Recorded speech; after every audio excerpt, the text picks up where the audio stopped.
Welcome back, everyone. In this video, we're going to take a look at another lost episode of Video Game Takeout that was originally created way back in 2009. It was meant to be an early collaboration between myself and John D from Retroware TV. I played the game, captured the footage, and wrote the script, and John lent his golden pipes to narrate it. As a result, it's kinda weird.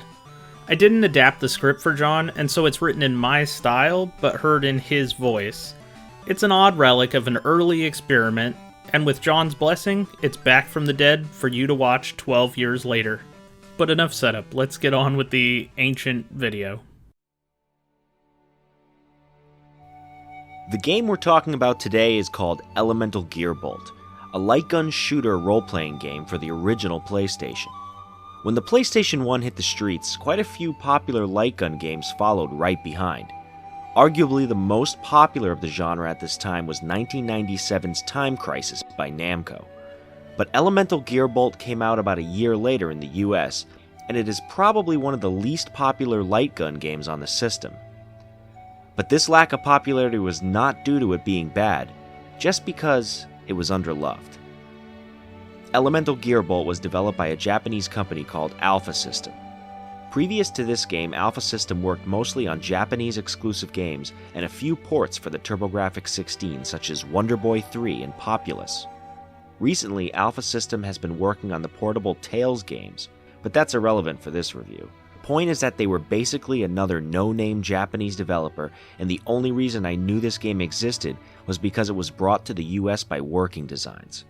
Back in the mid to late 90s, if the cover said Working Designs on it, it was pretty much coming home with me. Elemental Gearbolt is a very strange game to be sure. First off, it's an on-rails shooter, but it takes place in a high fantasy setting.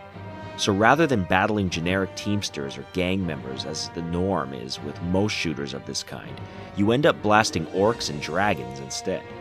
Going along with the high fantasy theme are some role-playing elements. Yeah, that's right, Elemental Gearbolt is an RPG shooter. It's a strange mix of genres, but it actually works really well. Rather than just getting graded at the end of a stage, you gain points that you can use to either level up your character or maximize your score. The better you shoot, the more points you get. In between levels, there are story sequences that are conveyed via anime-style cutscenes. The art is beautiful and the voice work is pretty good for the time. The story, on the other hand, is really convoluted and strange, so basically, I just sit back and enjoy the pretty pictures. On a similar presentation note, the music in the game is stellar. The soundtrack is fully orchestrated, and in my opinion, it's one of the major highlights of the game. The game itself is pretty much what you get from any on-rails shooter. The screen moves, and you shoot things as quickly as you can. The one twist here is that you can select between 3 different guns at any given time. You have the option of using fire, lightning, or water-based attacks. Fire is the strongest, lightning reacts like a shotgun that covers a larger area, and water is similar to a weak machine gun that shoots very quickly. Each weapon choice has its own strengths and weaknesses, but in general, fire is the best of the guns since it takes out the enemies much faster.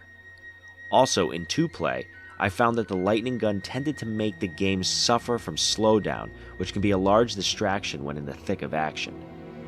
Elemental Gearbolt has only 6 levels, which may seem fairly short, but each of these stages is relatively substantial. Along with the level sizes, it is no easy task to complete all 6, considering the game only provides you with 3 lives throughout the gameplay. If you play 2-player, then those same 3 lives are shared between both players, so it's not much of an advantage to go in with a simultaneous playing strategy. On single player, when you die, you have to start all over from the beginning of that level, which at times can be a pretty long trip back, so the game is tough no matter how you slice it. Like many other light gun style games, Elemental Gearbolt can be controlled with either a gun con or a standard PlayStation controller. While the standard controller works well in this game and much better than in other shooters I've played, the gun con is your best bet if you're hoping to beat this one. It just offers a much faster reaction time, an advantage that is essential in the later levels. While this game never really caught fire as far as sales were concerned, Working Designs did make a special limited edition of the game, dubbed the Assassin's Case. The Assassin's Case included a gold gun con, a memory card, along with the game presented inside a large metal briefcase. I'm pretty sure the only way to get one of these was to win a Working Design sponsored contest. Because of this, the Assassin's Case is one of the rarest PS1 items out there. There are rumored to be as few as 50 of these limited editions, so if you see one at a yard sale or something, you might want to pick it up. Sort of a strange place to end it, but that's what I wrote. It was only about a year into Video Game Takeout at this time, so who knows. I hope you enjoyed this trip back to 2009. Thanks to John D for taking the time to make this with me 12 years ago, and agreeing to release it now. I hope you enjoyed this blast from the past, and more new episodes are in the works, so stay tuned. Have a great day, everyone!